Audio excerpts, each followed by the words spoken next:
Veronica and I had been childhood sweethearts for 20 years. Everyone assumed we would get married after graduation. However, just when I was about to confess my feelings to her, I was shocked to discover that she had already been secretly seeing someone. She said, "Let me introduce you. This is my boyfriend, Alexander." During the day, she would show off her affection for him right in front of me.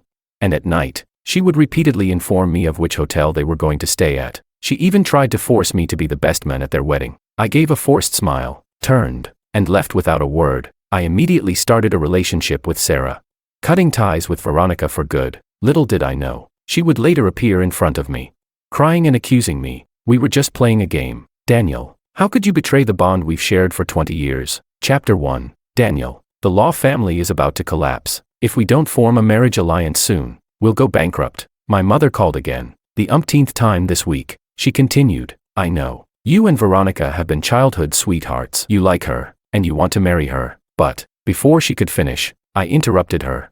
"Mom, I'm willing to come home and form a marriage alliance." When my mom realized what I had said, she was so happy she couldn't stop smiling. She quickly said she would share the good news with Sarah. "Sarah is my marriage partner, a proper young lady from a prestigious family," I added. "But it'll have to wait for 2 weeks. I grew up in the North City, where I have many friends, and suddenly having to return to South City for the marriage arrangement felt difficult. It was hard to part with so many memories. Besides, I had an upcoming competition, so I couldn't leave right away." My mom said, "That makes sense. You and Veronica are childhood sweethearts, and it would have been natural for you to get married. But because of our family situation, things turned out differently. You'll need some time to handle everything." She understood me well, and after saying this, she hung up the phone. I put my phone away, slipped my hands into my pockets, and gazed at the sunlight outside the floor-to-ceiling windows with a sigh. Because of my family's situation, I had been raised by Veronica's family since I was young. Lou's mother treated me like her own son, and I had always taken care of Veronica,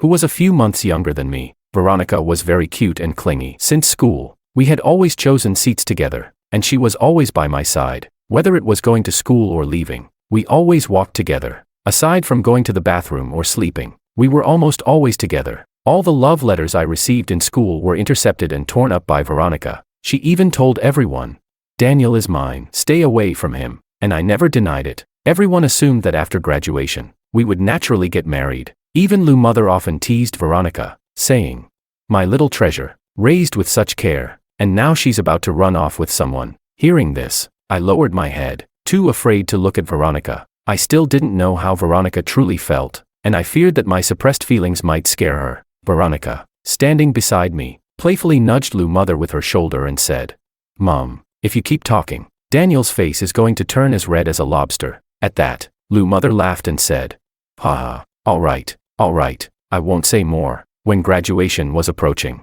the campus beauty confessed to me. She stopped me at the school gate, reading a love letter with deep affection. Veronica just happened to see this scene. She angrily turned around and left, and I quickly apologized to the campus beauty before rushing to chase after Veronica. This time, Veronica was especially hard to calm down. In the past, when she got upset, I would take her to eat tiramisu, and she would calm down. But this time, Veronica cried heartbreakingly, throwing herself into my arms and pounding her fists against my chest. I just silently endured, letting her vent her frustration. In that moment, even I, with my usual obliviousness, could feel Veronica's feelings for me. While secretly relieved, I was already planning my confession after graduation. But before I could confess, Veronica suddenly turned and threw herself into someone else's arms. They had met through a club activity. On the very day I was planning to confess, I saw Veronica nestled in Alexander's arms. She turned her head, smiled at me slightly, and said, "Daniel, let me introduce you. This is my boyfriend, Alexander. Wish me luck." I hurriedly tucked the ring box I was holding into my pocket. Veronica saw it and curiously asked, "What's that small box you're holding?" Alexander, following her gaze, looked at the hand I had behind my back, teasing, "Could it be a gift for my birthday? You're planning to surprise me?" I lowered my gaze, hiding the sadness in my eyes, and shook my head.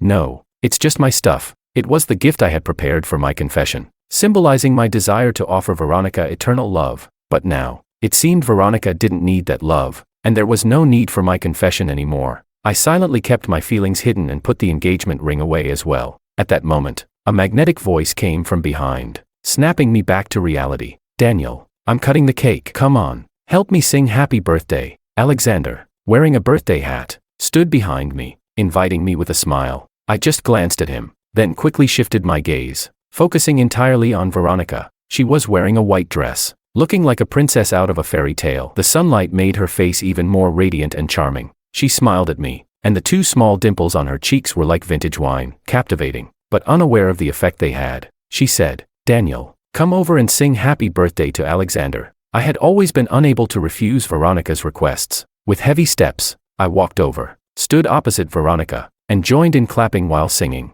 After Alexander made his wish with his eyes closed, he opened them and blew out the candles. After cutting the cake, Veronica's phone rang. She took it out and stepped outside onto the balcony to answer the call. Suddenly, Alexander screamed, and crazily threw the cake to the ground, then pointed at me, shouting, "Daniel, what are you doing? Why did you throw my cake? I know, I'm poor, and you look down on me, but Veronica and I are truly in love. Even if you look down on me, you can't ruin my first birthday." Chapter 2. Alexander's voice was loud, and Veronica, who had been on the balcony, immediately hung up the phone when she heard the commotion. She walked into the room. I looked at Veronica and tried to explain.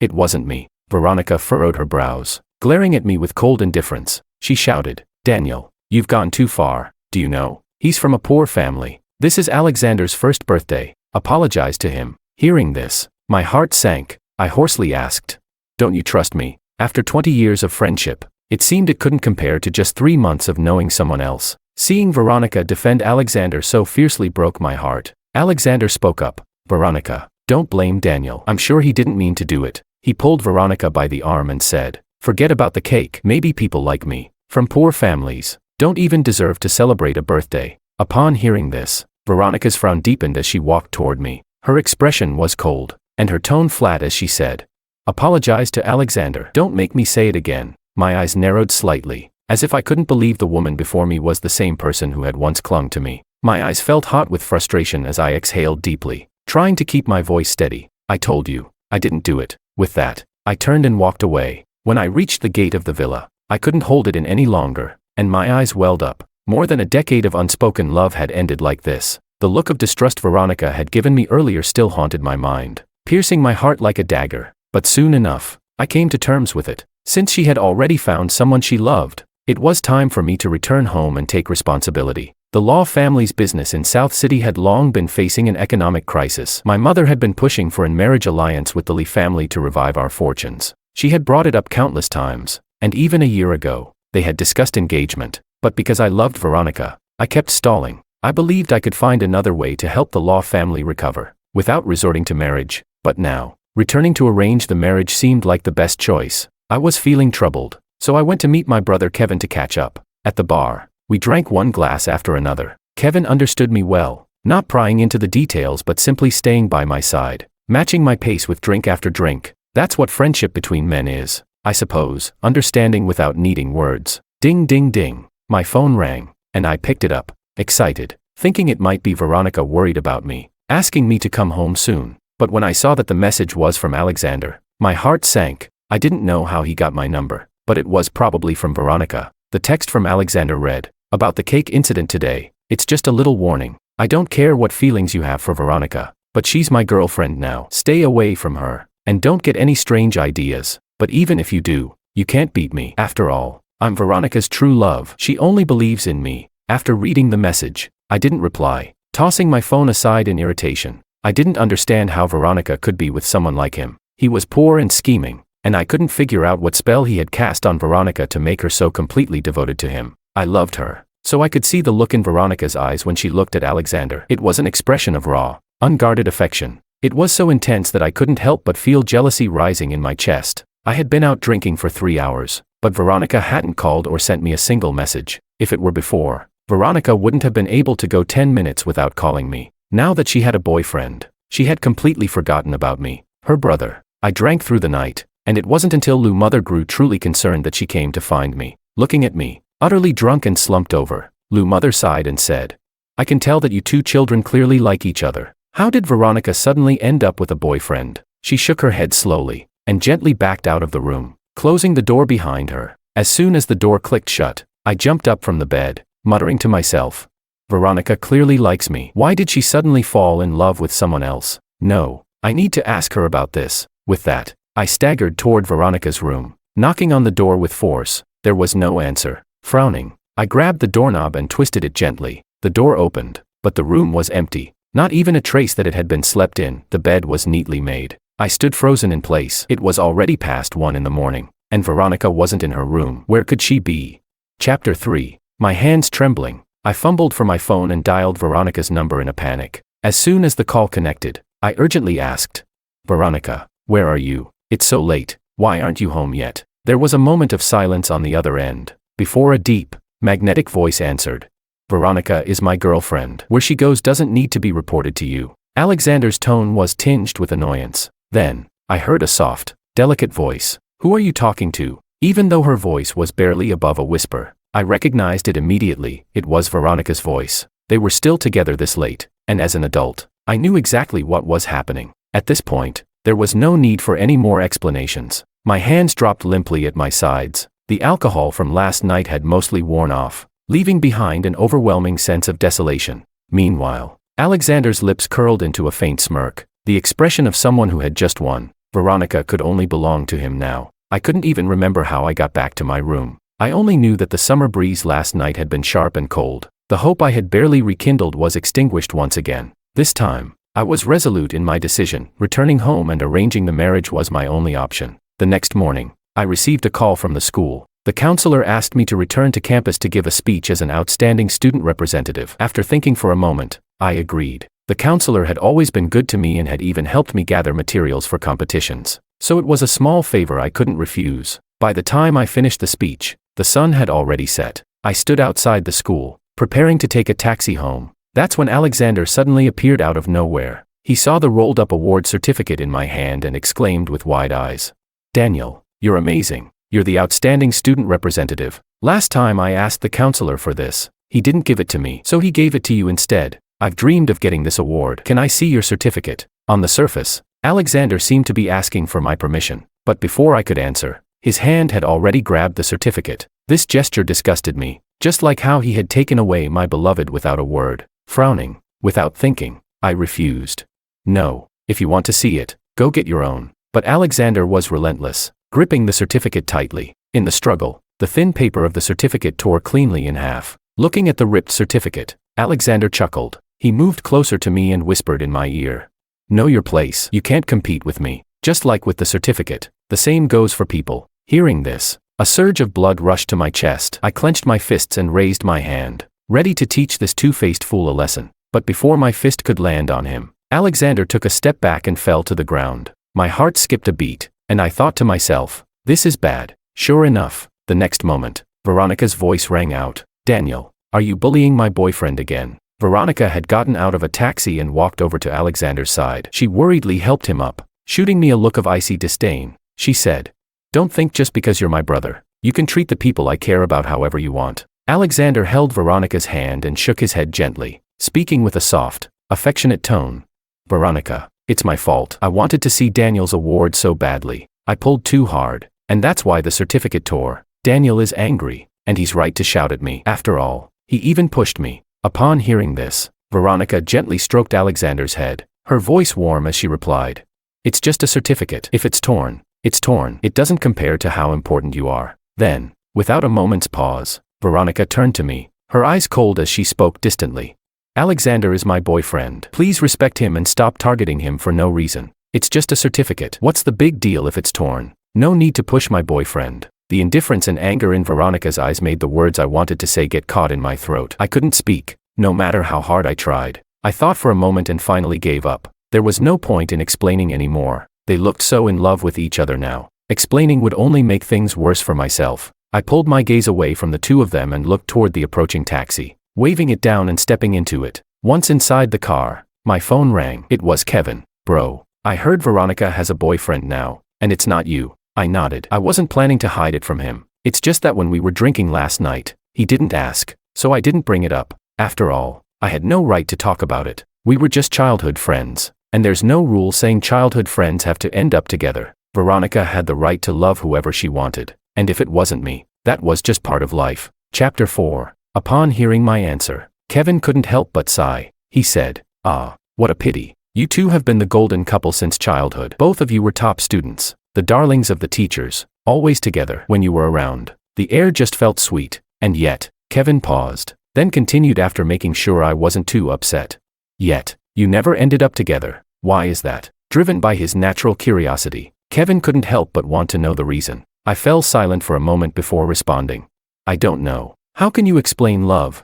Love doesn't follow logic. When you love someone, it's just because you do, no reasons. Just a choice from the heart. Veronica didn't choose me, and that's not her fault. I can't just hold a knife to her neck and demand that she love me just because everyone thinks we should be together. That's clearly not realistic. After some casual chit-chat, Kevin and I ended the call. By then, the car had also pulled up, and I had arrived home. I paid the driver and stepped out of the car. Since I was leaving soon, I figured it was about time I packed my bags. But as I reached the door to my room, I found it wide open. I rushed inside, and immediately spotted Alexander fiddling with a jade pendant, an heirloom from my father. Alexander seemed to know how important this pendant was to me. The next moment, he feigned a slip and let it fall from his hand. Seeing this, I rushed over in an attempt to catch it, but the pendant slipped through my fingers and fell to the ground with a sharp crack, shattering into 2 pieces. At that moment, my anger could no longer be contained. I shouted at Kevin. Who gave you permission to touch my things? I didn't care about how affectionate he and Veronica were, but if he had the audacity to provoke me, I wasn't going to let him get away with it. To my surprise, Kevin didn't show any guilt. Instead, he laughed. He crossed his arms and looked at me nonchalantly, speaking slowly. This is punishment for your shamelessness. Alexander looked at me with disdain, a mocking smile on his face. He sneered.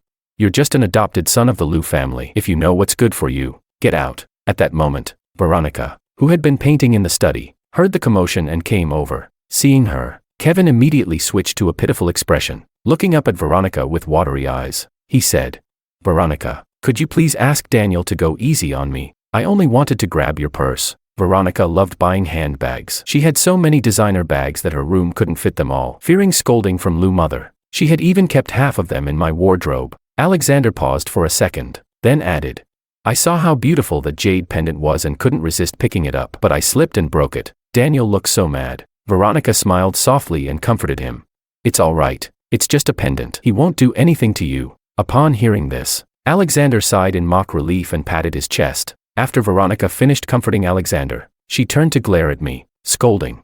Daniel, it's just a jade pendant. Why are you getting so upset? My boyfriend is already so timid, and you scared him. Saying that, Alexander played along, hiding behind Veronica like a frightened quail. I glared at Alexander, my hatred unmistakable. I looked down at the broken jade pendant on the floor, then at Veronica, gritting my teeth as I said, your boyfriend just destroyed the only heirloom my father left me. Shouldn't I be angry? I could hardly believe what I was seeing. How had Veronica changed so much? Without asking, she just assumed it was my fault. She used to be the one who always stood by me, back in school, because the school beauty liked me. Several classmates who had been pursuing her for a long time turned against me. Once, they conspired against me, accusing me of being a voyeur and fabricating evidence that was almost impossible to disprove. The whole school believed them, treating me like a plague and avoiding me at all costs. People wouldn't even sit within 2 meters of me. But Veronica trusted me. She always sat by my side, even helping me stand up to those who insulted me. She said,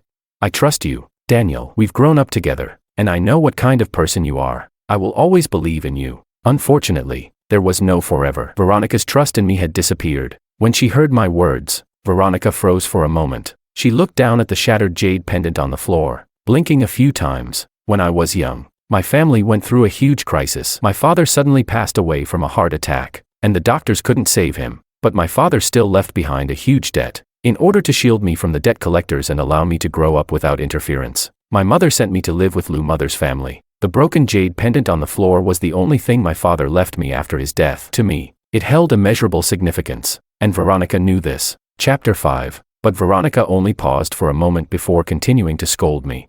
It's just a worthless object. How can anything be more important than a person? Alexander peeked out from behind Veronica, speaking carefully.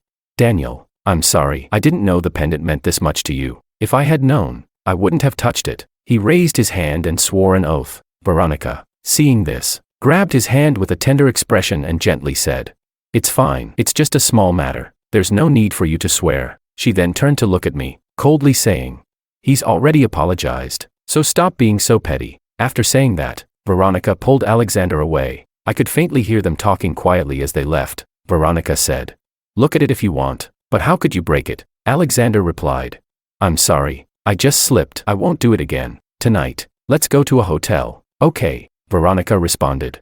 Sure. The usual place. Their voices faded, growing quieter and eventually becoming inaudible. In the now empty mansion, I was left alone, with red eyes. I bent down to pick up the jade pendant from the floor. I tried to put the shattered pieces together, but the originally flawless jade now had a dark crack in the middle, and no matter what, it couldn't be repaired. Ding ding ding. My phone rang. It was a message from Alexander. The text read, "Don't think I don't know what you feel for Veronica, but unfortunately, she only loves me. If you're smart, you'll leave and not ruin our happiness." After reading the message, I smiled wryly and quickly typed a response. I replied, "Do you think if I showed Veronica the messages you sent me, she'd be happy?" When Alexander saw my message, he immediately panicked. He replied, "What do you want to do?" Then, as if a thought occurred to him, Alexander started laughing again. He sent another message. "I destroyed your father's heirloom, and Veronica didn't say a word. So what do you think she'll do if you show her?" "Nothing. She'll just think you're jealous and petty, and call you a sinister little man.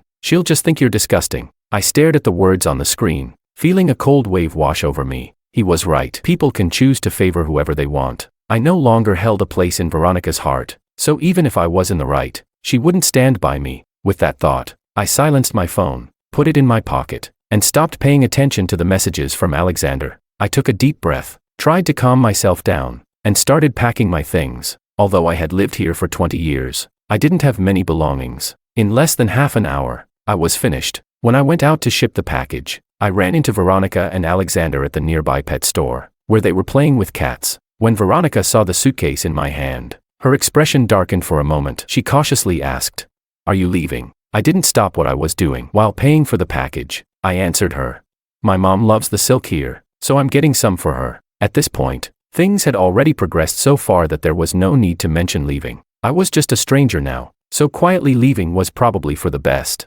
Veronica nodded in understanding, as if relieved.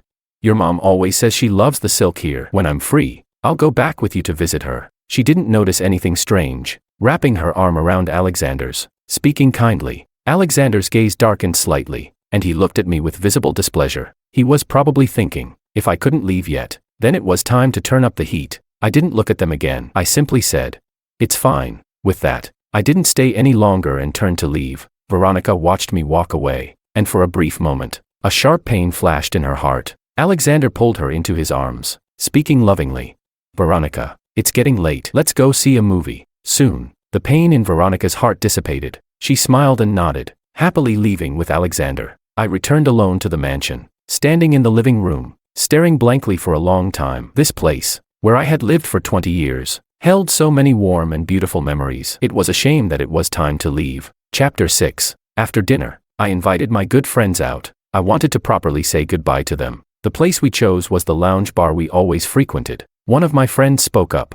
"Daniel, we all thought the first wedding we'd be drinking to after graduation would be yours and Veronica's, but who knew it would be our farewell party instead?" After hearing the news that I was leaving, they were all reluctant to let me go. Each of them was downcast, and they sighed deeply before raising their glasses and drinking in one go. Kevin asked, "Do you really have to go back and fulfill that arranged marriage, to marry a woman you don't love?" Kevin voiced the doubt that was in all their minds, and they all looked at me expectantly, hoping for an answer. My fingers lightly traced the edge of my glass. As I met their hopeful gazes, I fell silent, raised my glass, and downed the strong liquor in one go. A few drops of liquor slid down the corner of my mouth. Nothing more needed to be said. Seeing this, the others didn't press any further. They just accompanied me, quietly enjoying these last moments together. Suddenly, the door to the private room was kicked open with a loud crash. Veronica stormed in furiously and grabbed my collar, shouting, "Daniel, I never thought you were this kind of person." As she spoke, Veronica's gaze swept over the room, and when she saw only men, she furrowed her brows in confusion, then turned to ask, "Where have you hidden that woman?" At this moment, I was completely confused and didn't understand what Veronica was talking about. I asked, "What woman?" Upon hearing this, Veronica's fury reached new heights. She glared at me and shouted, "Are you still pretending? Since Auntie entrusted you to stay at my house, I can't allow you to hire prostitutes." My face immediately turned cold. I shoved Veronica's hand away and almost gritted my teeth as I said, "That's nonsense. The brothers around us tried to defend me. You must have misunderstood. We're all here tonight too." Before they could finish, I interrupted them. I said, "Who told you I've been hiring prostitutes?" I stared hard at Veronica. I realized I no longer recognized her. The Veronica who used to trust me unconditionally was gone. She stammered. It was that classmate. Veronica fumbled, unable to finish a single sentence. Of course, she wouldn't say that it was Alexander who told her that his friend had seen me at Ching Fong Bar, holding a woman in my arms. Connecting that with the reputation of a bar like that, she immediately panicked. She had barely watched half a movie before she stormed out to confront me. The next moment, she raised her voice again. Don't ask who told me. You're not allowed to mess around. If you dare to, I will definitely tell Auntie and make her teach you a lesson. After hearing her words, I only sneered and sat down on the sofa with my glass in hand. I crossed my legs and raised the glass to the others, saying, "Come on, let's keep drinking." Veronica, who was used to being the center of attention, saw me ignore her and immediately became frantic. She rushed up to me, grabbed my glass, and smashed it with a loud crash. She shouted, "Daniel, are you even listening to me?" she yelled.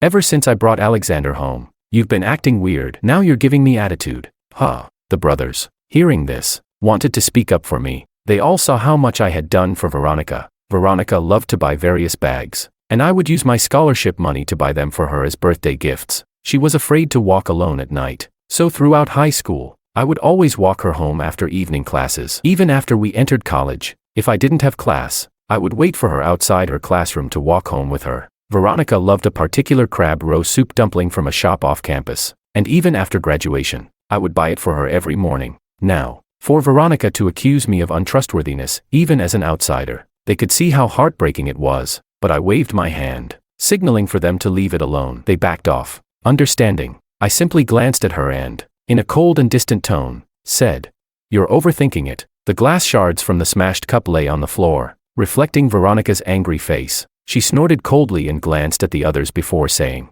"Fine, it better be that way." With that, Veronica left, showing no remorse for ruining my gathering. After she left, Kevin patted me on the shoulder, silently offering comfort. I smiled bitterly, grabbed the glass from the table, and raised it high. To our final moments together. After tonight, it would be hard to meet again. We quietly pushed Veronica's unreasonable outburst aside and continued to enjoy our time drinking together. The sound of clinking glasses echoed throughout the private room, a reflection of the free-spirited youth we once had. Chapter 7. The next morning, I was in my study preparing for the physics competition next week. Without knocking, Alexander walked in, looking around the room with a look of disdain in his eyes. Seeing him act so relaxed, like he owned the place, my anger surged. I gritted my teeth and said, "This is my room, please leave." At my words, Alexander let out a snort of laughter. He said, "Your room? Aren't you just a pitiful guy living at Veronica's place? All the rooms in this villa belong to Veronica, so how did it become yours?" Alexander crossed his arms over his chest,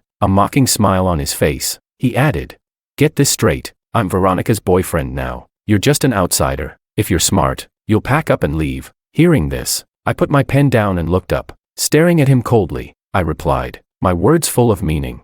"You should mind your own business. Otherwise, when your little facade falls apart and Veronica dumps you, you'll have no one to blame but yourself." Alexander frowned, his voice sharp.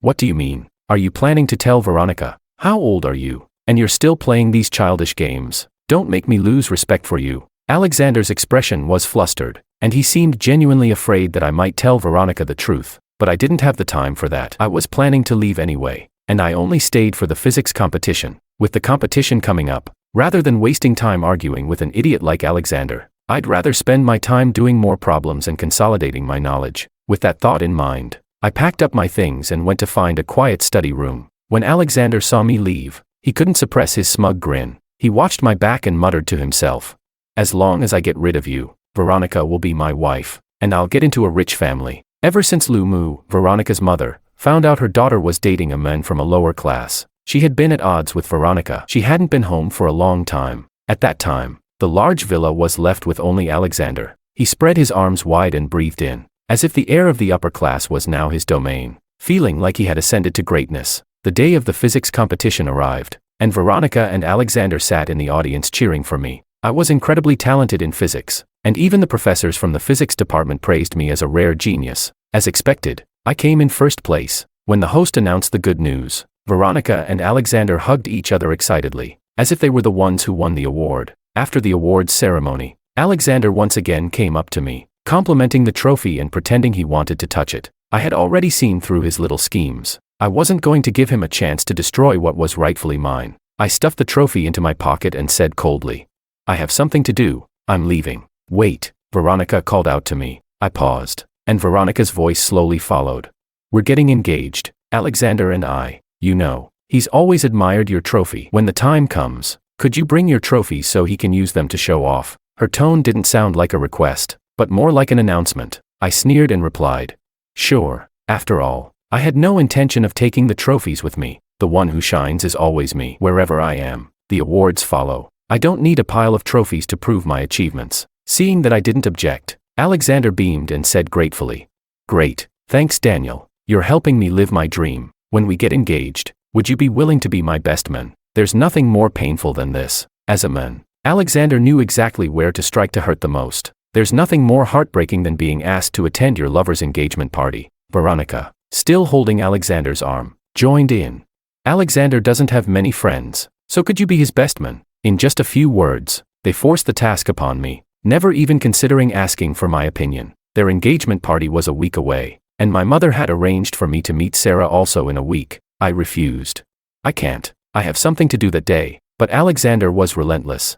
Daniel, even if you don't like me, at least come up with an excuse to turn me down. His eyes were full of disappointment, like a little deer abandoned in the forest. Veronica saw this, her eyes cold as she looked at me and commanded, you have to be our best man. Time passed quickly, and soon the day of the engagement party arrived. I looked at the best man suit in my hands but couldn't bring myself to wear it. The festive red color seemed to mock my misery. When Alexander saw me hesitating, he lowered his head, as if deeply hurt. He bit his lip and quietly said, Daniel, don't you want to be our best man? I threw the suit aside and coldly replied, yes. The moment I finished speaking, Alexander leaned back and fell to the ground. Lying on the floor, he begged, Daniel, even if you have an issue with me, you shouldn't hit me at my engagement party. Chapter 8. This scene attracted a crowd of guests who quickly gathered around. They began shouting insults at me.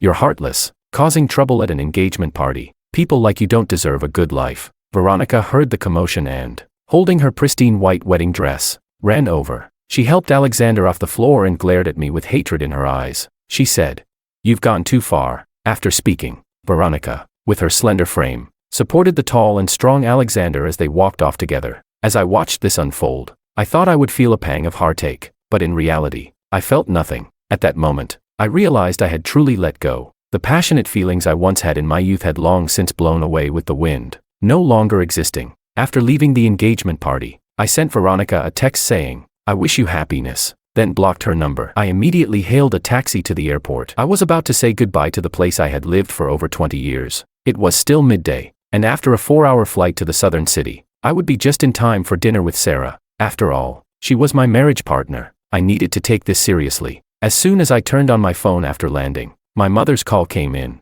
I chuckled and answered. She asked, Daniel, have you arrived? I'm at the airport entrance, but I don't see you. I glanced at the exit. It was a weekday, and the airport wasn't too crowded. I quickly spotted a well-dressed woman draped in silk, and I waved at her. My mother noticed me and excitedly waved her arms, pulling over a tall, long-haired beauty to walk towards me. Without needing any introduction, I knew immediately that this woman was Sarah, my marriage partner. I couldn't help but stare at her face. It seemed vaguely familiar, but I couldn't quite place where I had seen her before. My mother noticed my gaze lingering on Sarah and laughed as she playfully tapped me on the head, saying, you can't just stare at a girl like that when you meet her. If you scare her off, I'll blame you. I awkwardly scratched the back of my head. Sarah also shyly lowered her head, a hint of pink flushing her cheeks. I apologized.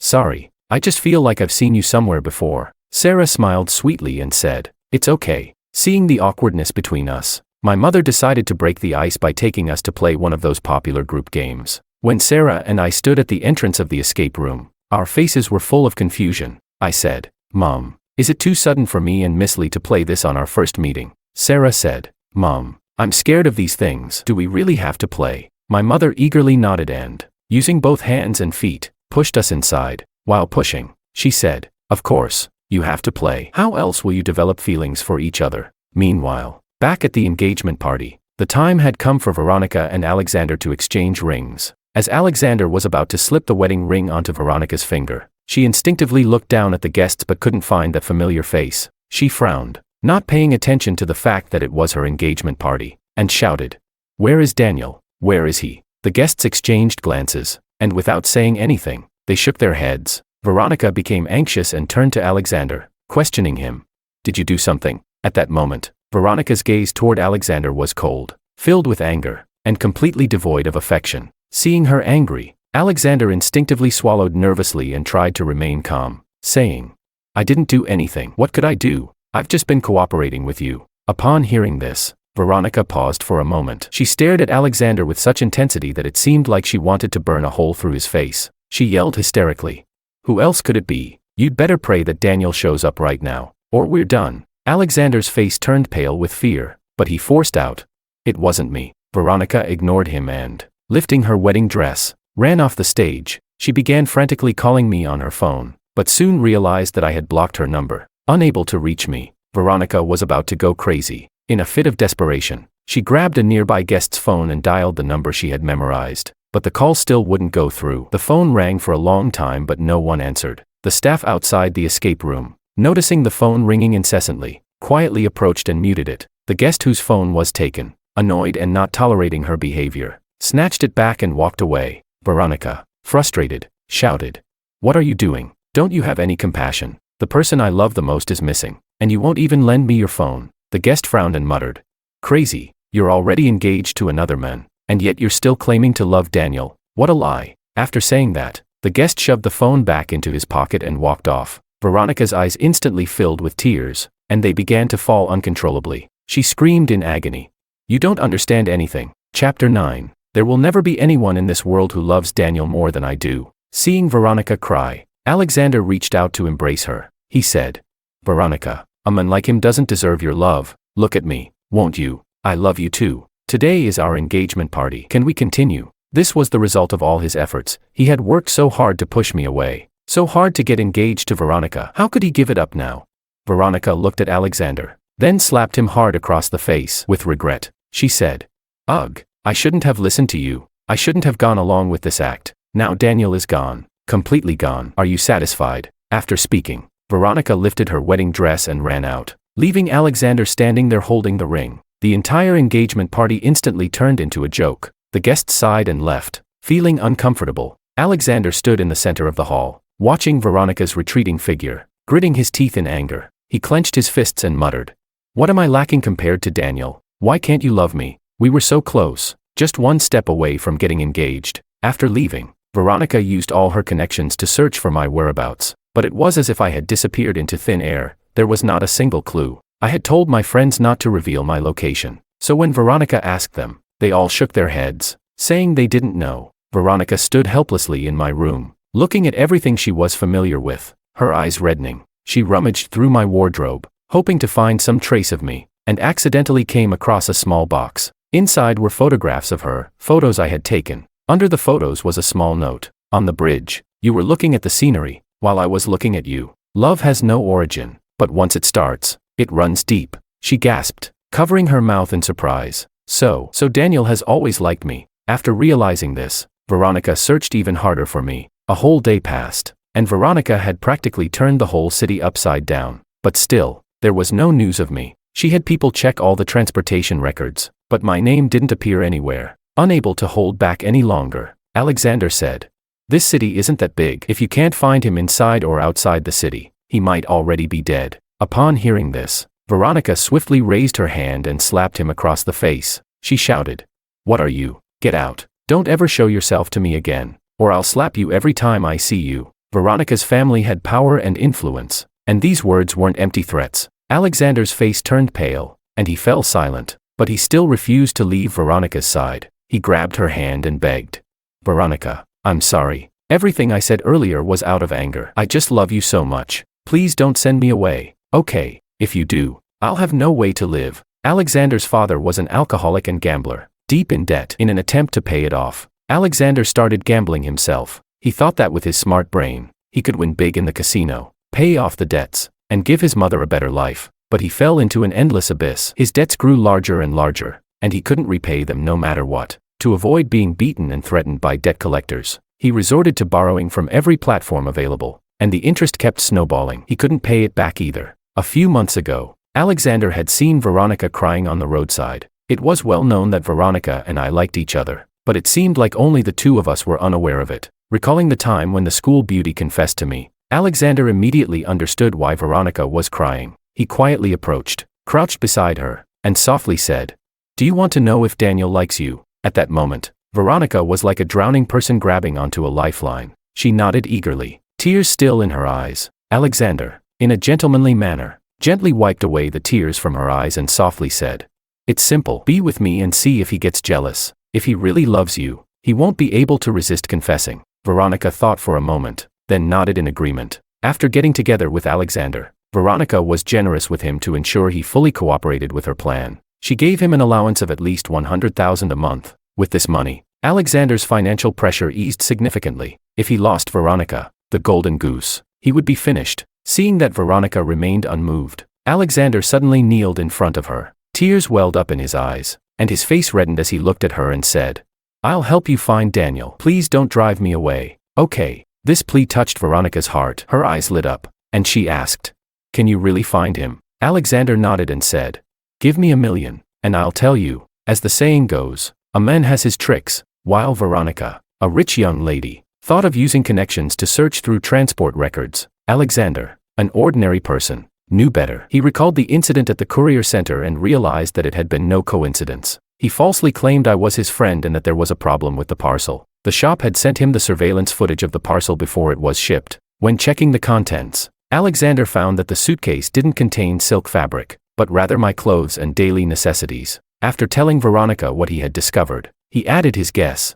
He must have sent his luggage ahead. He's gone back to the southern city. Upon hearing this, Veronica suddenly thought of something. She broke into a smile, turned, and rushed out, hailing a cab to the airport. This time, it was her mistake. She had to find me, explain everything to me, and express her feelings. Chapter 10. Upon entering the escape room, the pitch-black environment made Sarah feel uneasy. She clutched my shirt nervously. I could sense Sarah's rapid breathing behind me, so I intentionally slowed my pace, maintaining a distance that wasn't too close but also not too far. I asked, "Is this your first time here?" Raising my voice, I spoke to Sarah, trying to distract her and ease her fear. Sarah's eyes widened in alarm as she scanned the surroundings, fearing a ghostly face might suddenly pop up. After hearing my question, she took a moment to respond hesitantly.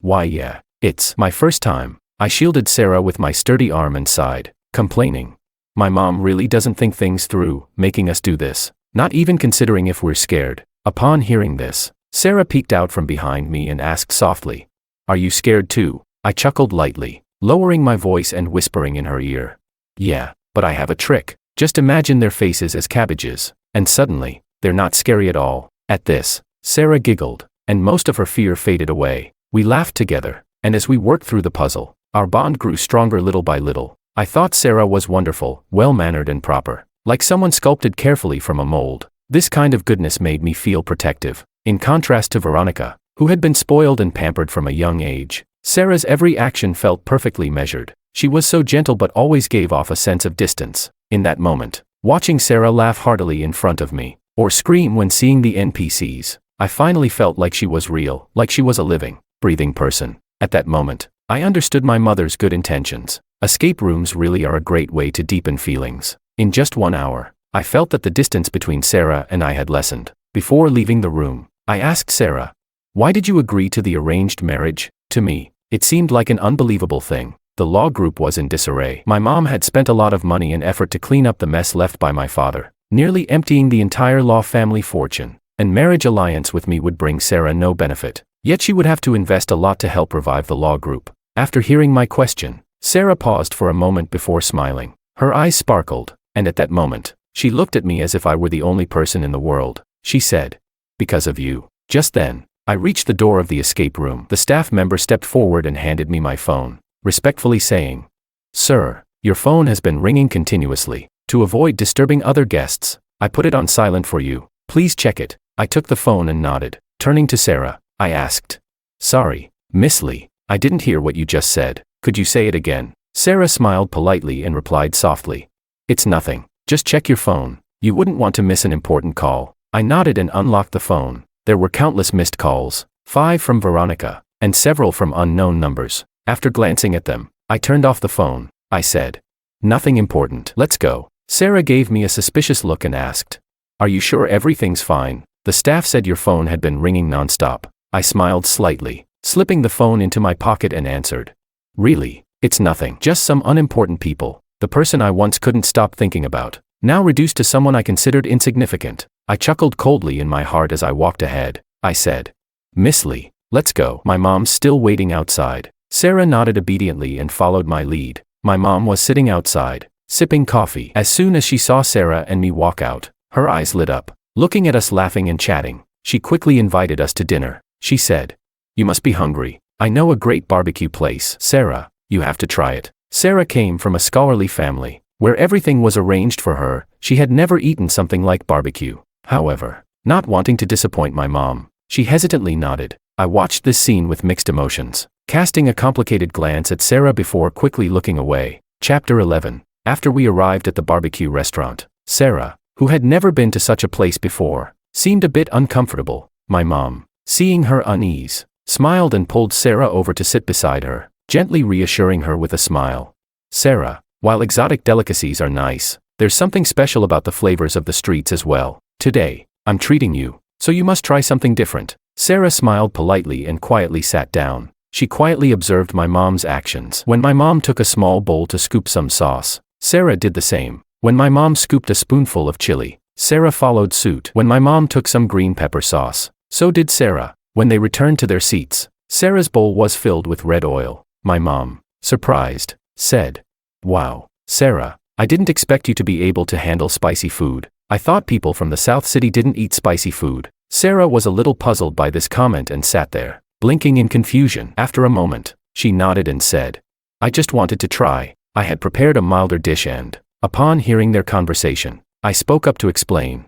My mom's from Sichuan. She's been eating spicy food since she was a kid. Sarah smiled in understanding. My mom, who had been fond of spicy food for years, eagerly began grilling the pork belly on the wire rack. Once it started sizzling and the oil was bubbling, she picked up the grilled meat with chopsticks, dipped it in the sauce, and placed it in a lettuce leaf, rolling it up and happily eating it. Sarah, seeing this, tried to follow my mom's lead, but after just a small bite, she was overwhelmed by the spiciness. Seeing this, I quickly handed her the glass of cool water that had been prepared earlier. Sarah gratefully took it and drank deeply. My mom saw Sarah's face redden from the spice and laughed heartily. She said, It looks like Sarah isn't quite used to this. Sarah, thinking that my mom didn't like her, quickly tried to explain. She stammered, I can. Before she could finish, I interrupted her.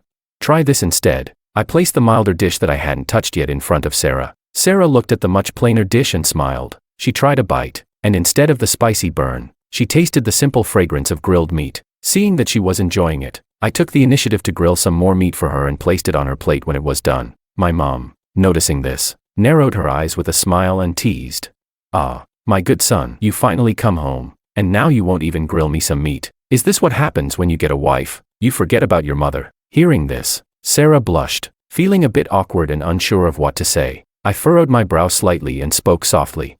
Mom, you're a regular at this place. You don't need me to take care of you. Then I turned to Sarah and gently said, It's okay. My mom's just a little carefree. You don't need to mind her. Upon hearing this, Sarah covered her mouth and laughed. My mom shot me a playful, resentful glance, but I didn't pay it any attention, as I was used to it by now. The next moment, my mom didn't say anything more and continued eating, though her eyes never left Sarah and me. Watching the growing connection between us, my mom couldn't help but feel pleased, unconsciously eating a few more pieces of meat. After dinner, my mom handed Sarah over to me and asked me to take her home. She quickly ran to the car and called out to me, Daniel, Sarah's place isn't far. It's just 2 kilometers away. You two can walk, digest, and chat a bit. I smiled helplessly. She might as well have just said, Go build some emotional connection already. But since we were already planning to get married, I didn't object and politely invited Sarah to walk with me. Sarah had been worried about not seeing me after dinner, so she was happy to walk with me and get a few more moments together. She nodded happily. We walked together across the Pearl Bridge, the cool breeze dispersing the summer heat. I couldn't help but ask, I never expected you, a young lady from a well-off family, would be willing to walk. Someone like Veronica would never walk anywhere. She'd need a car to take her even for a 1-kilometer trip, Veronica once said.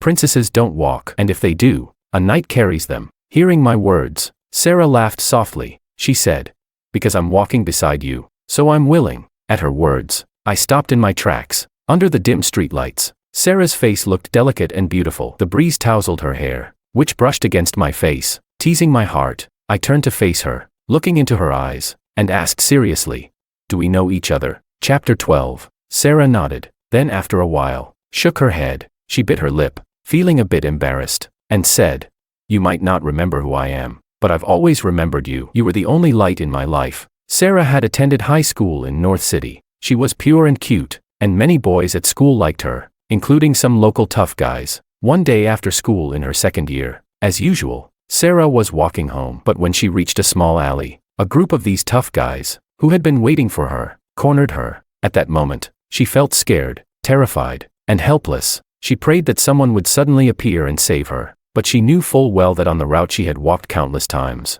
there was rarely anyone who passed through this particular alley. In her despair, she even thought about ending it all. At that moment, Daniel appeared. Daniel, with a straw in his mouth and a box of milk in his hand, happened to witness the scene. He shouted loudly, scaring off the thugs. Sarah, crouching in the dark corner, watched Daniel shining under the streetlight, her heart racing uncontrollably. Daniel squinted his eyes, unable to clearly see Sarah's face, and tentatively asked, "Are you okay? Do you need me to walk you home? I'm free right now." Sarah, still in shock, hugged herself tightly and replied, "I'm fine. I called my family. They'll come pick me up. Thank you." Daniel nodded and turned to leave. When Sarah's uncle arrived to pick her up, she trembled as she stood up and rushed into his arms. As she cried in her uncle's embrace, her eyes briefly caught a shadow against the wall. The shadow was holding a rectangular box, and after seeing Sarah was safe, it turned and walked away. Sarah peered out from her uncle's embrace, glancing at the direction the shadow had gone. She recognized it was Daniel's figure. He had stayed behind, worried the thugs might return, and had been watching over her. Sarah was deeply grateful, and the next day, she went around asking about him. She soon learned that he and Veronica were childhood sweethearts, a match made in heaven. Coincidentally, her parents also wanted her to transfer back to South City, and after that, they lost all contact. Sarah had thought she would never see Daniel again, but it seemed that fate was listening to her wishes. When the Law family came to propose a marriage, she was overjoyed. Though she knew the Law family had financial troubles, she was still happy, because it meant she could see her hero again. Even if her parents disagreed, she decided she would marry him.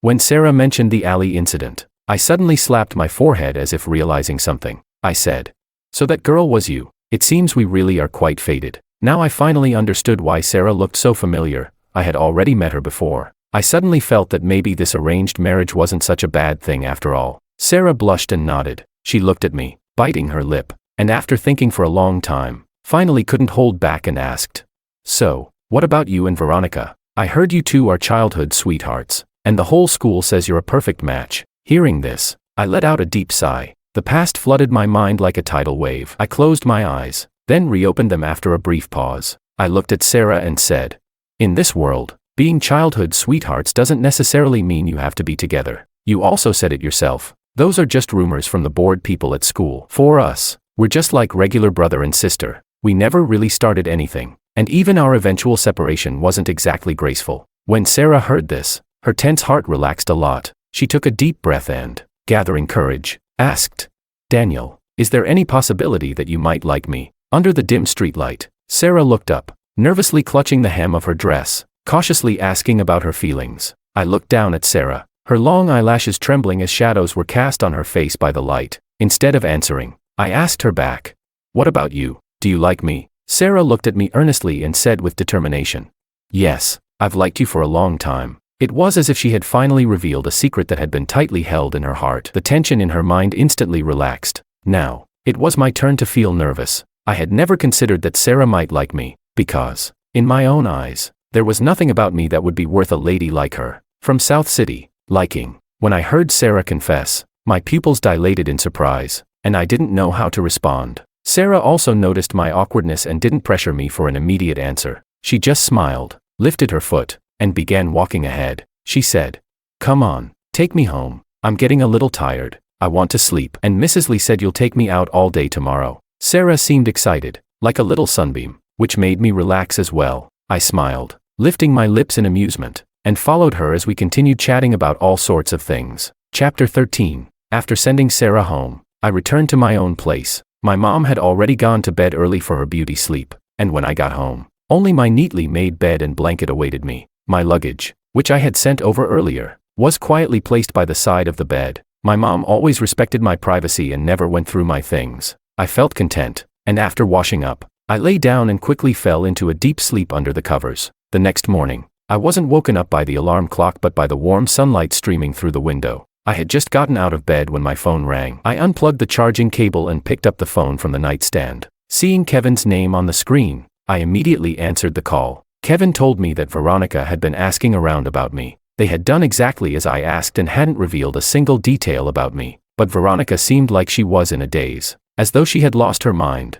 They felt sorry for her. I just chuckled and told them not to interfere anymore. Veronica and I were already a thing of the past. After breakfast, my mom urged me to go out and spend time with Sarah. I took Sarah to do many things she had always wanted to do but hadn't had the chance to. Sarah was very happy. In the evening, I once again sent Sarah home. When we passed the bridge, I saw a familiar figure again. Daniel. Hearing that familiar, playful voice, my back stiffened for a moment. I turned around and, as I expected, Veronica was standing behind me. Veronica frowned and stormed over, pointing at Sarah and demanding, "Who is she?" Sarah had met Veronica before, so she immediately recognized her. She didn't say anything, just quietly watched me, curious about how I would introduce her. Veronica, with tears in the corners of her eyes, looked at me bitterly and asked, "We've only been apart for 2 days, and you've already hooked up with a new girl, huh?" I was surprised by Veronica's sudden appearance. I didn't know how she had found me. Even if she knew I had returned to South City, how did she find this exact location in such a big city?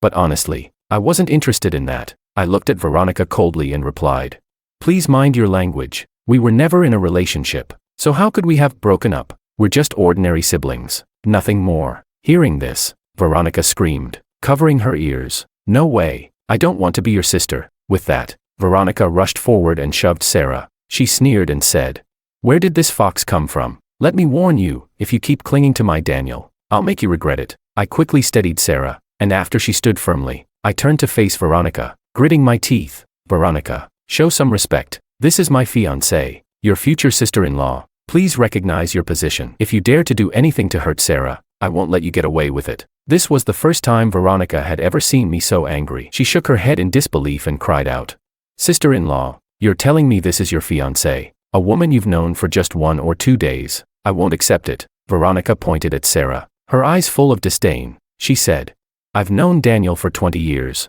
from childhood until now. Can you even compare to that? If you back off now, you can still save some face. Don't wait until he dumps you and you regret it." I couldn't take it any longer. I stood in front of Sarah, frowning as I glared at Veronica. "When did you start acting like this?" I asked. As if my words had lit a fuse in Veronica's heart, she started laughing angrily. "Acting like this? You're saying I'm acting like this? When you pampered me unconditionally, you didn't say that. You said I was innocent, carefree, and bold. Now that you've met this fox, suddenly I'm the one acting like this, huh?" My anger was rising with every word. I narrowed my eyes and spoke slowly.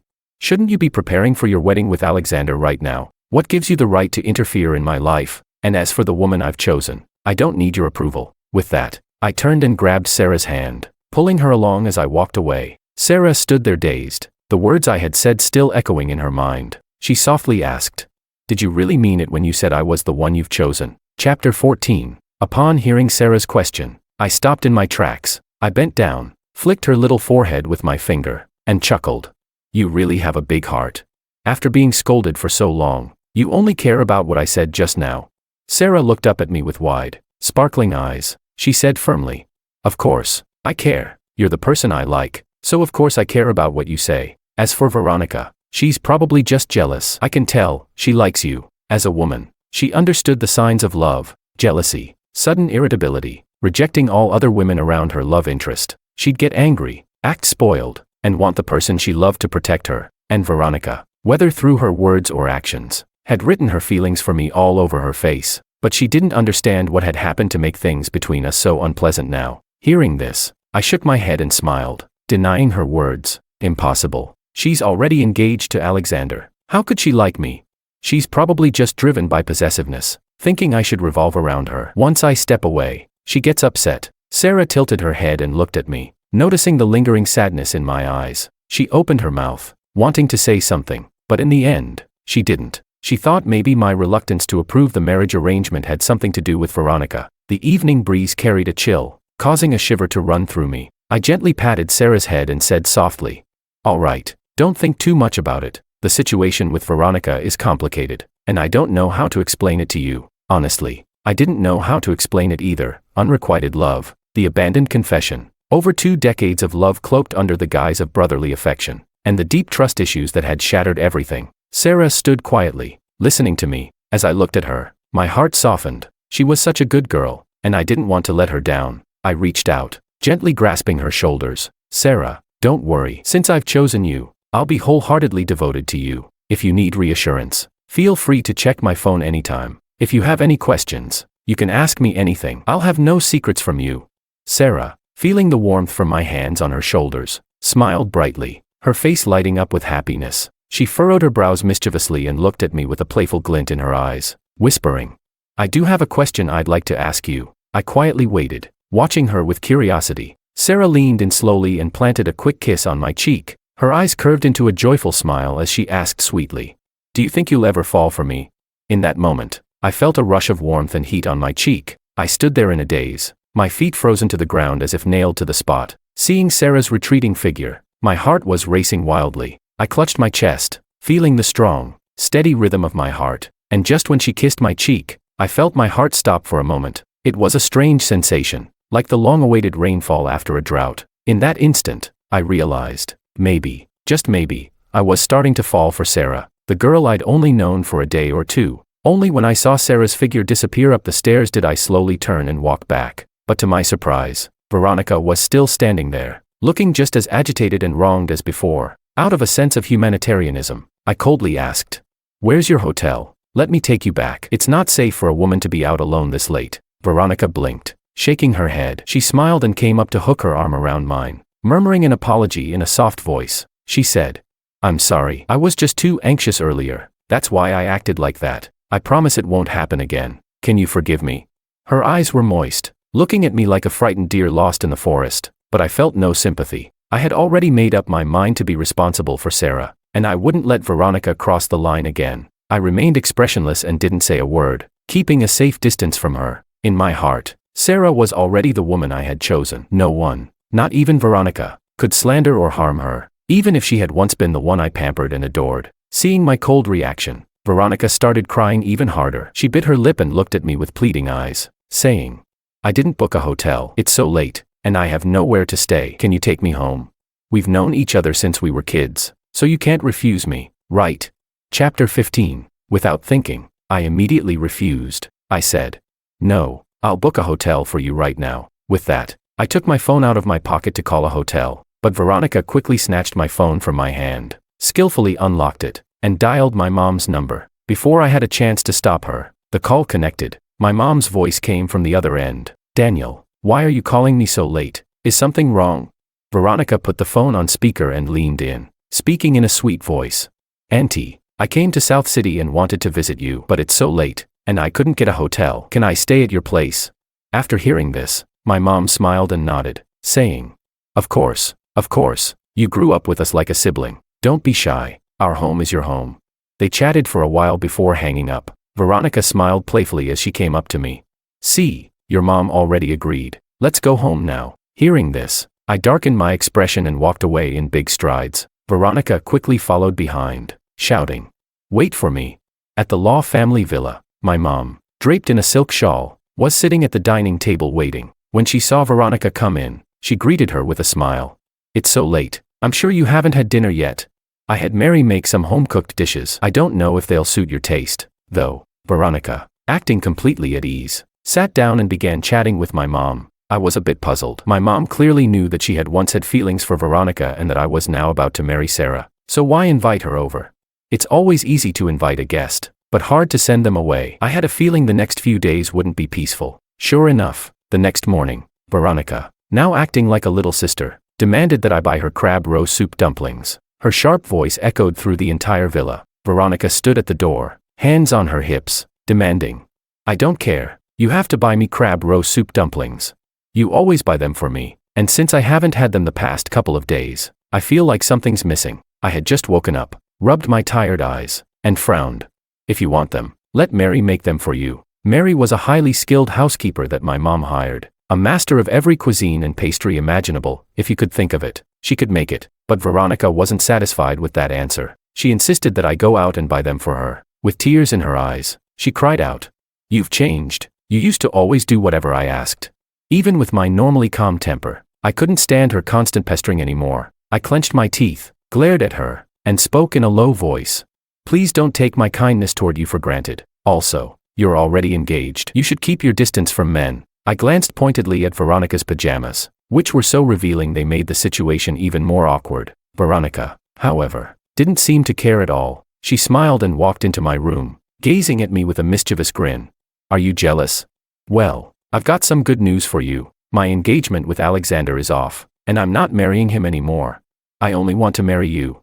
Having learned from her previous mistake, Veronica now knew that love shouldn't be kept hidden. She had to express it loud and clear, but when I heard her sudden confession, I didn't feel happy at all. Instead, I froze with a cold expression. I said, "I'm not interested in your situation with Alexander. I'm about to marry Sarah, and I hope you can bless us." With that, I threw on my jacket and walked out, not turning back no matter how much Veronica called out. When I was almost at the door, Veronica rushed after me. At that moment, my mom came out of the kitchen with a glass of milk. She stopped Veronica.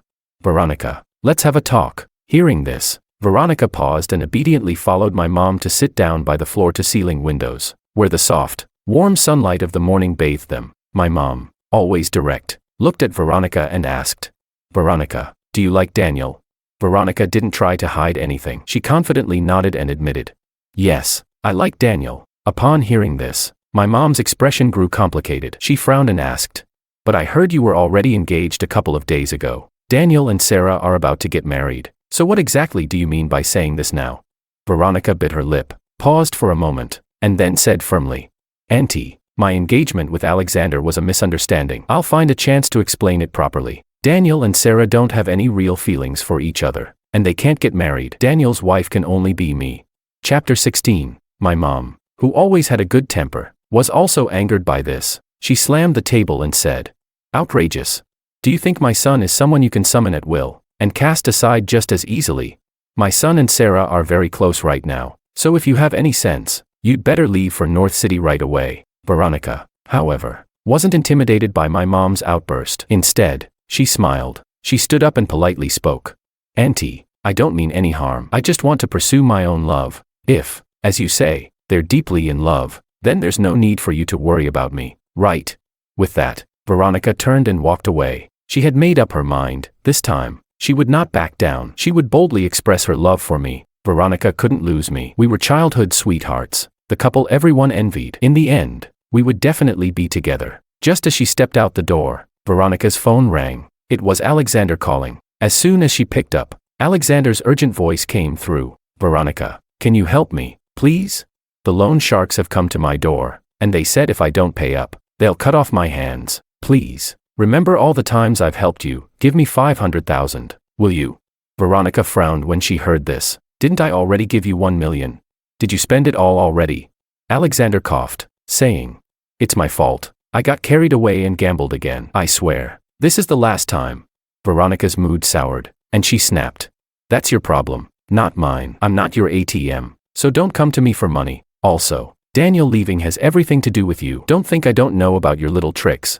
Instead of asking me for money, you should be worrying about how you'll deal with my revenge when I get back." With that, Veronica hung up the phone. On the other end, Alexander cursed when he heard the busy tone.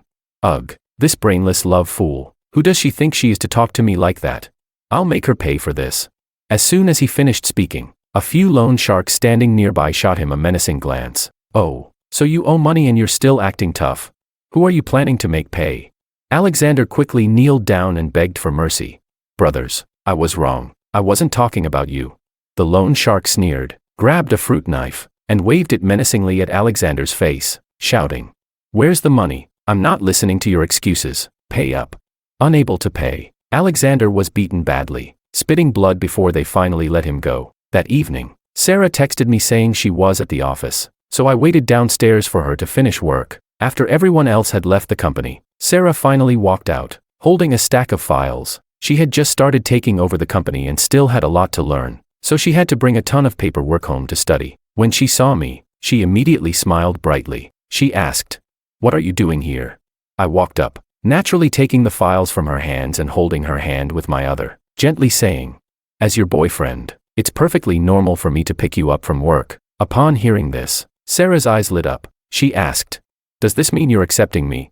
I nodded but then shook my head. I said, "I wouldn't say I'm accepting you, but I've realized that my heart can't help but beat for you. It's my honor that you want to be my girlfriend. I owe you a romantic confession ceremony." I knew I owed Sarah that. Having been hesitant for so long, after dinner, we went to a movie, and then I took Sarah home as usual. When we reached the familiar bridge, we both froze in surprise at what we saw. The bridge was covered with bright red rose petals, and colorful lights hung on both sides, with banners reading, "I love you" on every street lamp. A little girl ran up to us and handed me a bouquet of roses still covered in dew. As soon as I took the flowers, she quickly ran off. I was confused by the scene and instinctively handed the bouquet to Sarah. She took the flowers and smelled them, complimenting, "They smell so good. Is this your idea of a romantic gesture?" She smiled, feeling like the happiest woman in the world at that moment. The man she'd always loved was finally confessing to her. I glanced at the rose petals on the ground, then at Sarah, and shook my head in confusion. This wasn't me. I had no idea what was going on. Seeing me deny it, Sarah laughed. She thought that with the rose petals, colorful lights, and banners, I must have put a lot of effort into this. Since I was denying it, she assumed there was a bigger surprise waiting. She didn't want to spoil my intentions, so she pretended not to know. She said, "Well, in that case, let's walk across the bridge and see what's waiting for us." I nodded and took Sarah's hand as we walked across together. When we reached the end of the bridge, a huge screen appeared. It was playing a loop of my photos and various videos of me. There were videos of me playing basketball, running, accepting awards. Sarah couldn't help but joke. "Are you trying to show me your past? Or are you trying to win me over with your good looks?" Just as she finished speaking, a sweet, playful voice rang out. Chapter 17, Daniel. "We've always been good childhood friends. I've always known how much you care for me. Before, I made a mistake and lost you. Now, it's my turn to be good to you and bring you back. I like you. Will you be my boyfriend?" Veronica, dressed in a white gown, held a bouquet of red roses and gazed at me lovingly. As soon as Sarah saw Veronica, the smile on her face disappeared. It turned out that this whole romantic setup was something Veronica had planned for me, and she foolishly thought that she was about to be happy. She had always known that I had a secret crush on her. Now, seeing the woman I loved confessing to me, I must be overjoyed, right? Thinking this, Sarah silently put down the roses she was holding and pulled her hand from mine. I sensed the shift in Sarah's emotions. Without hesitation, I took her hand again, holding it tightly so she couldn't pull away. I looked at Sarah, who seemed a little lost, and smiled. Then, I raised our hands, still tightly entwined, so Veronica could see. I said, "Veronica, I don't know what kind of shock you've had, but I don't care whether it's because of Alexander or some unresolved feelings. I don't want to know. I only know that the person by my side now is the one I love, and I will protect her for the rest of my life, with all that I am." Upon hearing this, Sarah's face brightened, her smile returning. Veronica, on the other hand, was in disbelief. She couldn't believe that I was rejecting her. Her eyes filled with tears as past memories flashed through her mind like a slideshow. With a trembling voice, she asked, "You've known her for just 2 days. How could you possibly like her? Even if you like her, it can't compare to the 20 years we've spent together, can it?" I looked at her coldly and replied, "We are just like siblings." Veronica held the bouquet to her chest, her eyes still brimming with tears, and looked at me desperately. She said, "You used to buy me crab roe soup dumplings every morning at the school gate. You used your scholarship to buy me the designer bags I liked. When I was bullied, you'd stand up for me, and when I cried, you were more heartbroken than I was. How can that just be sibling love? I don't believe it. You must like me. Don't marry her." "Okay, I know you're only marrying her to revive the family business. If it's money you need, I have it. I'll give you all the money my family has. I'll help you revive the family business." Veronica looked at me with hopeful eyes, wanting me to change my mind. Sarah, after hearing this, felt a pang of disappointment. She was self-aware enough to know that our relationship, having only begun a few days ago, couldn't possibly match the deep bond Veronica and I shared over 20 years. A large part of the reason I was willing to marry her was due to the support her family offered. Now that Veronica was willing to offer all her family's money to help me, Sarah was afraid I might waver. Sarah looked up at me, studying my expression, but she soon realized that I wasn't happy about Veronica's words. Instead, I was a bit angry. Seeing that I hadn't been swayed, Sarah's heart settled. I kept holding onto her hand tightly, offering her a sense of security. I turned to face Veronica, wanting to make things clear once and for all, especially in front of my fiancé, and put an end to this. I said. I admit, I liked you before. At these words, Veronica smiled, wiping the tears from the corners of her eyes. I continued.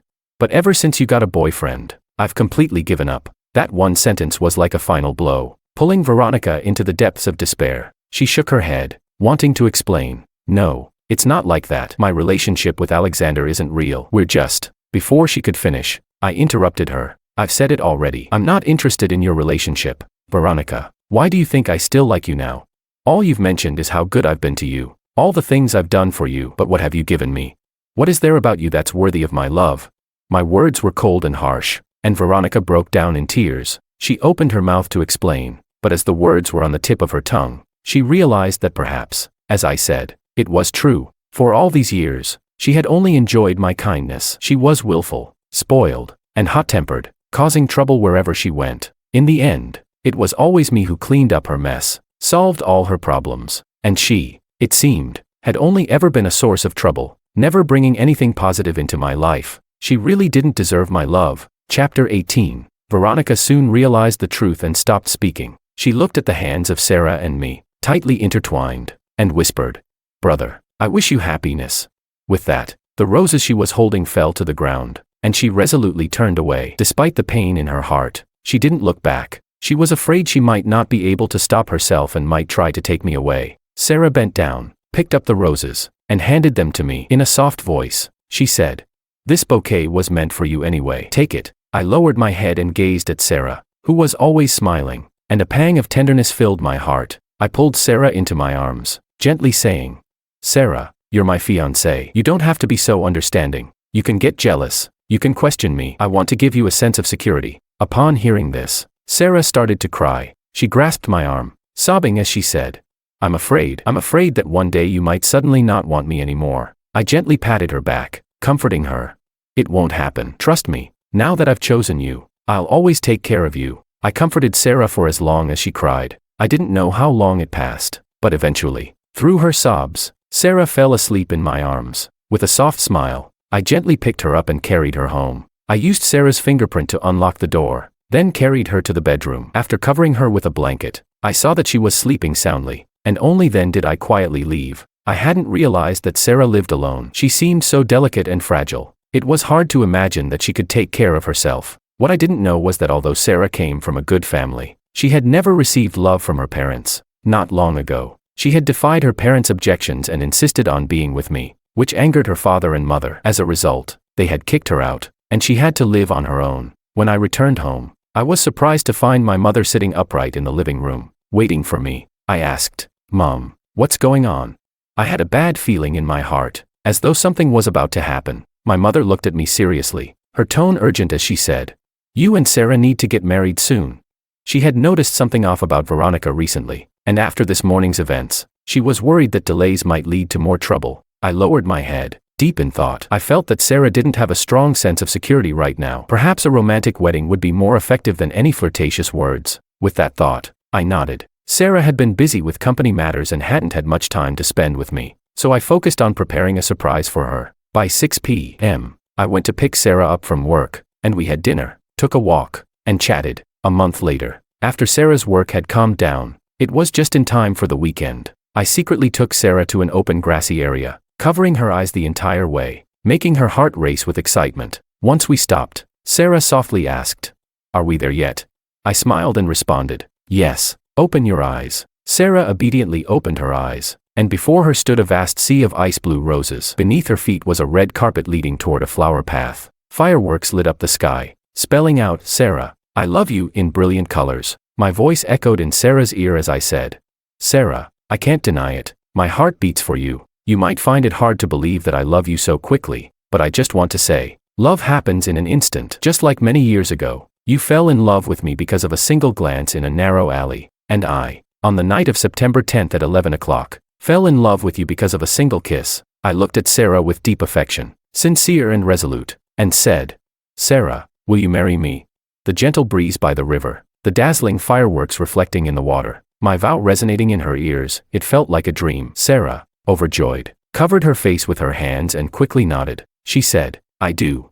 1 month later, in the most luxurious hotel in the South City, the solemn and pure ivory white, paired with elegant gold, created an atmosphere of grace. Crystal chandeliers with intricate floral designs cast soft light, illuminating Sarah's custom-made wedding dress, making love seem to swirl in the golden glow. Sarah smiled at me, and every glance seemed to say, "I do." The guests were our close friends and family, all there to celebrate our union. As the wedding march began, the host's voice sounded. "Lady, no matter if he is rich or poor, do you promise to walk with him through life, never to part, and grow old together?" Happiness sparkled in Sarah's eyes as she urgently replied, "I do." The host turned to me, asking, "Sir, no matter if Sarah is rich or poor, do you promise to walk with her through life, never to part, and grow old together?" I smiled, my lips curving upward, and slowly opened my mouth to say, "I." However, before I could finish, Kevin suddenly ran up onto the stage, interrupting me. His expression was tense as he shouted, "Something's wrong." Chapter 19. With that, Kevin firmly pulled me away. Seeing this, my mother immediately sprang to her feet. After comforting Sarah for a moment, she quickly followed us. I furrowed my brow and asked sternly, "What's going on?" "Today is my wedding day, the happiest day of my life. What could be more important than this?" This was the first time I was angry with my good friend. I always thought Kevin was a reasonable person, so I couldn't understand why he couldn't see the urgency of the situation. Kevin didn't argue with me but instead took my phone and held it up in front of me. Since my groom's outfit didn't have any pockets, I had placed the phone with Kevin. To my surprise, it was a threatening message from Alexander. He had sent a photo of Veronica, taped up and bound in an abandoned factory. The message threatened that I had 1 hour to pay him $5 million, or he would kill her. Kevin knew this was supposed to be the most important day of my life, but a life was at stake, and there was no other choice but to take this drastic measure. I took the phone and examined the photo closely. The fear and panic in Veronica's eyes didn't seem fake. This was real. My mother rushed over, hearing our conversation, and fell silent. It was indeed a tricky situation. I immediately dialed the number and spoke coldly. "Alexander, what kind of game are you playing? Isn't Veronica your fiancée? Kidnapping her to ask for money, are you out of your mind?" Alexander let out a strange laugh before calmly explaining. "Fiancé, didn't she tell you? It's all fake between us. She just wanted to test you and force you to confess." Hearing this, my heart tightened. I murmured, "She wanted to force me to confess. She likes me." Alexander's voice came again. He said, "I don't care about your love life. I just want the money. An hour from now, if you don't deliver $5 million to this factory, I'll kill her. Oh, and a little warning, don't even think about calling the cops. If you do, I'll make sure Veronica dies with me." With that, Alexander hung up. Kevin swallowed nervously, hesitated for a moment, and then asked, "Are you going to save her? But Sarah is still waiting for you up there." At that moment, Sarah appeared at the doorway, holding up her wedding dress. She had been standing by the wall, and had overheard everything Kevin and I had said. Sarah smiled gracefully, tears still shimmering in her eyes. She tried to appear calm and said, "It's okay, go save her. Life is more important than a wedding." Hearing this, my mother looked at Sarah with concern. Sometimes she felt that this child was too sensible for her own good. Meanwhile, Kevin, hearing Sarah's words, couldn't stop praising her for her grace, maturity, and understanding. He used nearly every complimentary word there was to describe her. I looked at her deeply, a sense of guilt swelling in my chest. Every woman dreams of wearing the most beautiful wedding dress, looking stunning, and marrying the one she loves on her wedding day. But now, I had ruined all of that for Sarah. Even though it wasn't my intention, I still couldn't escape being the one responsible. In the next moment, Veronica's terrified face appeared in my mind again. Chapter 20. I rushed over and embraced Sarah, whispering in her ear, "Sarah, thank you. Please wait for me to come back. Wait for me to marry you." After that, I entrusted Sarah to my mother and ran out the door. After withdrawing $5 million from the bank, I drove to the abandoned factory. My phone rang. It was Alexander calling. I answered the call and held the phone to my ear. Alexander's voice came through. "I see you. I'll give you credit for being smart. You didn't bring anyone with you." Alexander was upstairs, watching my every move. He continued, "Better stay calm. Everything you do is under my control. Now, walk to your left, all the way to the end. Then open the door and come up to the 3rd floor." I followed his instructions, reaching the 3rd floor where I saw Veronica tied to a pillar in the middle of the room, and Alexander not far off, holding a fruit knife and waving it around. When he saw me, Alexander raised an eyebrow and laughed. He said, "Getting married today, huh?"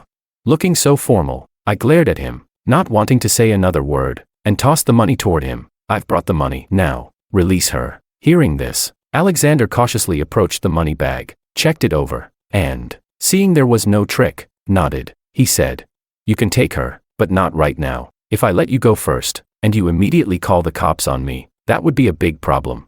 I gritted my teeth and coldly replied, "What do you want then?" Alexander stroked his chin and thought for a moment before saying, "Well, you go downstairs first. After I leave, you can come back up and untie her." I squinted, and without thinking, I refused. "No, what if you hurt her while I'm gone?" Alexander, who was rejected, became agitated. He waved the fruit knife at me and shouted, "What gives you the right to negotiate with me? She's in my hands. I do as I please. Otherwise, I'll kill her." He aggressively pressed the fruit knife against Veronica's neck. A slight motion, and blood would flow. Veronica looked at me in horror, tears streaming down her face. To ensure her safety, I could only nod and slowly take a step back. Only then did Alexander relax and lower the knife. Just then, a black figure suddenly dashed out from the stairwell. With swift movements, it pounced on Alexander. He was caught off guard, knocked to the ground, and the fruit knife flew several meters away. By the time the police arrived and cuffed him, Alexander was still shouting insults at me. "Damn you, you're a real piece of work, calling the cops." I raised an eyebrow and smiled, shrugging helplessly. Everyone has their expertise. When it comes to professional matters, you need to leave it to the professionals. On my way to get the money, I had already called the police. Otherwise, withdrawing such a large sum of cash would have been a problem in itself. This was all part of the plan, to cooperate with the police. Veronica and I were called in to make statements. By the time we left the police station, it was already 2 in the afternoon. Alexander was charged with kidnapping and extortion. He had a criminal record for gambling, and with the additional charges, he was sentenced to 5 years in prison. I breathed in the fresh air outside, unable to suppress a sigh. I thought the wedding must have already ended, and Sarah must have gone home by now. Feeling my emotions, Veronica grabbed my arm and said earnestly, "Daniel, you like me, and I like you. Since you missed your wedding with Sarah, how about this? Let's get married." "Okay." "You were willing to drop everything and save me. That shows you care for me, probably more than you care for her. You can't keep lying to yourself, and I can't either. Let's get married." "Okay." After experiencing such a life-or-death situation, she finally realized how important it was to hold on to the things that were truly worth cherishing. Chapter 21. I pulled my arm away and coldly said, "I saved you because you're my sister. Life is more important than the wedding. You only get one life, but a wedding can be rescheduled. Sarah also supports my decision to save you. She's half your benefactor. The things you just said, I hope that's the last time I hear them. I don't want to make Sarah sad." After that, I turned and walked to the car. Veronica watched me leave, her heart feeling like it was being torn apart. But she couldn't blame anyone but herself. She had pushed me away with her own hands. When I arrived at the wedding venue, the banquet hall was eerily silent. I nervously swallowed, feeling like my worst fear had come true. But then I quickly reasoned with myself. I had left my bride behind. What right did I have to ask everyone and Sarah to wait for me? I walked dejectedly into the hall. "You're back," Sarah's gentle voice sounded. Hearing that, my eyes lit up. I looked up, and there she was, still wearing the white wedding dress, standing on the stage, with all the guests present. I was a little surprised, confused as to what was happening. I asked, "What's going on?" Sarah smiled and replied, "To be honest, I told them that my sister had been kidnapped, and my husband went to save her, so the wedding was delayed." I looked at the guests below the stage, then at Sarah, and my eyes welled up. How could she be so understanding? She had said all that to prevent others from criticizing me, even making it sound like she was helping save her sister. My heart melted in that instant, and I swore I would love Sarah for the rest of my life. The guests in the hall raised their thumbs and praised me. "We understand, it's a life-or-death situation. You're a true hero. Since nothing's happening today, we can eat, drink, and enjoy watching your happiness." "Host, what are you waiting for? Get on with it." The host, who had been frozen for a moment, finally came to his senses. He looked at me and said, "Sir, do you take Sarah, whether in poverty or wealth, to be your lawful wedded wife, to love, cherish, and never forsake her, until death do you part?"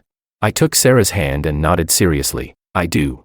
This time, no one interrupted us. We smoothly completed the wedding ceremony and exchanged rings. A round of applause followed, and amidst the cheers, we shared a passionate kiss. The following month, we went on a sweet honeymoon, traveling to different parts of the world to experience the local culture. Under the Eiffel Tower, Sarah finally confessed her secret. She said, "Actually, on our wedding day, I was so scared you wouldn't come back, but you told me to wait, so I waited. Fortunately, you came back." A gentle breeze blew, lifting a strand of hair and brushing across my face. I tenderly stroked Sarah's cheek and seriously said, "Actually, on our wedding day, I was also afraid that you wouldn't want to wait for me, but you waited, and I vowed to love you for the rest of my life."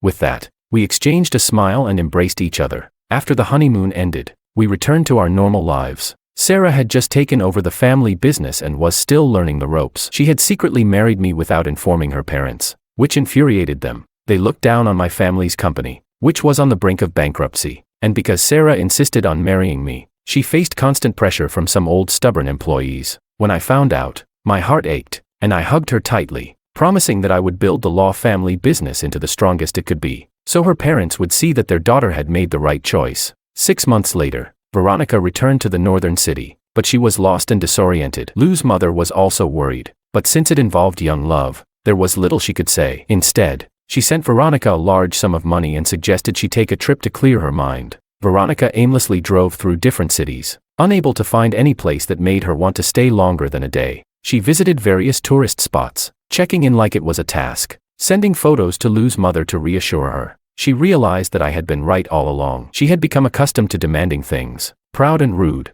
ignoring the feelings of those who truly cared for her. She couldn't go on like this, but my situation still haunted her. She often asked Kevin, "Do you think if I hadn't listened to Alexander's advice and hadn't pretended to be his girlfriend, would I be with Daniel now?" Kevin, seeing Veronica's disheartened state every day, felt a pang of sympathy. After thinking for a long time, he finally decided to tell her the truth. Chapter 22. Kevin sent a message to Veronica. "Actually, before you got together with Alexander, Daniel had already been preparing a romantic confession for you, but on the day he was going to confess, he was all excited, ring in hand, ready to find you, but when he did, he saw you with Alexander." Hearing this, Veronica suddenly remembered the small box Daniel had been holding that day. She couldn't believe it, covering her mouth in shock, and immediately called Kevin. She asked, "Is this true? He was going to confess to me that day?" Kevin took the call and calmly replied, "Yeah." Veronica, suddenly overwhelmed with excitement, stammered, "Then, so, he loves me, why didn't he want to be with me?" She had confessed to him that her relationship with Alexander was fake, so why wouldn't Daniel accept her? There was silence on the other end for a moment. Finally, Kevin spoke up. "Maybe life is like a drama, full of missed opportunities. When he thought you didn't love him, he forced himself to let go. Then, he was healed by someone else and unknowingly fell in love with her. Everything's in the past now. Let it go," he advised.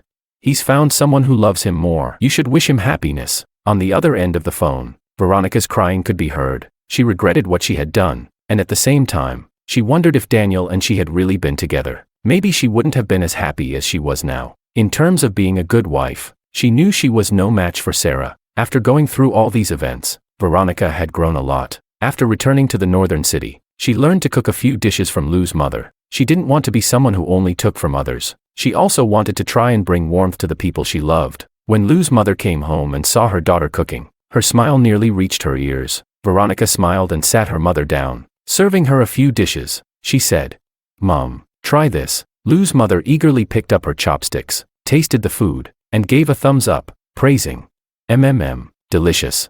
My daughter has grown up." Lou's mother looked at Veronica with a satisfied gaze. After everything that had happened, her daughter had become more mature, more caring for others, and she was genuinely happy for her. Another month passed, and with the financial support Sarah had given me, my business was thriving. I felt that after being married to Sarah for half a year, I had not yet met my father-in-law, which felt disrespectful. Sarah, too, was not welcomed by her family for marrying me. I had always felt bad about that. Now that my career was growing, I felt confident and wanted to take Sarah back to meet her parents. Driving a blue Ferrari to the Lee family villa, I was immediately hit with a heavy, solemn atmosphere. Sarah instinctively tightened her grip on my clothes. I turned to her and gave her a reassuring smile, holding her small, fair hand tightly in mine to give her a sense of security. I said, "It's okay, don't worry, I'm here. Everything's going to be fine." Hearing my gentle words, Sarah managed a weak smile, took a deep breath, and linked her arm with mine as we walked inside together. Though she was the daughter of the Lee family, the favored one who had grown up with attention,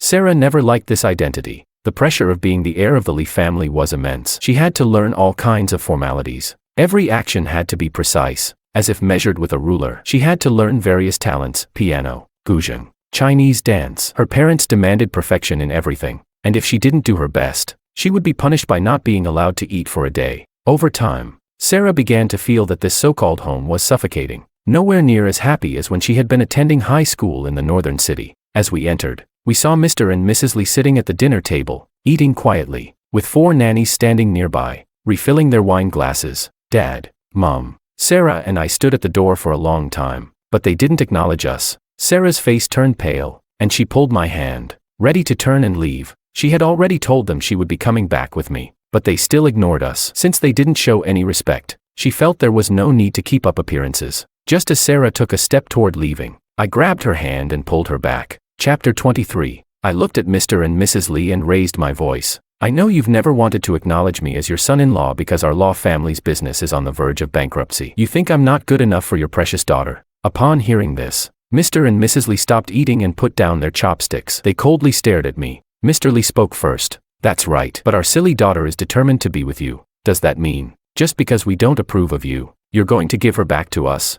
I tightly grasped Sarah's hand and said firmly, Sarah is my one true love, and I will never give up on her. This has nothing to do with being your daughter. As soon as I finished speaking, Mr. Lee slammed his hand on the table in frustration. He dismissed the nannies and scolded me harshly. Unless you can become more successful than the Lee family, what makes you think you're worthy of marrying my precious daughter? Is it just because you have a small company worth only a few million? Sarah wanted to speak up for me, but Mrs. Lee pulled her aside. She looked at Sarah and said earnestly, Sweetheart, I know you truly love Daniel, but you've been pampered your whole life. If he doesn't become better than us, how can your father and I feel at ease giving you to him? Your father is only trying to push him a little. He doesn't really want to break you two apart. Otherwise, do you think we would have been so indifferent when you two got married? When Sarah realized the good intentions behind Mr. and Mrs. Lee's actions, she was touched and shed tears. She embraced Mrs. Lee, feeling relieved. It turned out they didn't not love her. They just had been strict with her. On the other hand, facing Mr. Lee's rebuke, I set a goal for myself. I said, 3 years. Give me 3 years, and I will raise Law's market value to 500 million. After speaking, I took Sarah's hand and left. For the next 3 years, I worked hard every day, putting in extra hours, attending social events. Sarah was heartbroken for me and would always go home to plead with Mr. and Mrs. Lee. But Mr. and Mrs. Lee were very stubborn. They said this was my goal, and if I didn't achieve it, they wouldn't acknowledge me as their son-in-law. After 3 years of relentless effort, I finally increased Law's market value to 500 million, and I became the wealthiest man in the southern city. At last, Mr. and Mrs. Lee accepted me as their son-in-law. 2 years later, Sarah and I had a pair of adorable fraternal twins. On the day of the baby's full-month celebration, Veronica appeared uninvited, standing off to the side, quietly observing my happiness. Seeing me smiling so joyfully, Veronica couldn't help but tilt her head and smile as well. Such is life. When you miss an opportunity, it's as if you miss a lifetime. She took a deep breath, put on her sunglasses, and silently left. After the full-month celebration, Sarah glanced at the gift list and curiously asked, Why is there an anonymous donation of 5 million on this list? Hearing this, I walked over, glanced at the list, and thought for a moment before calmly saying, It must be from our sister. Upon hearing this, Sarah laughed and cuddled up in my arms, holding me tightly. Our babies were peacefully sleeping in the crib beside us.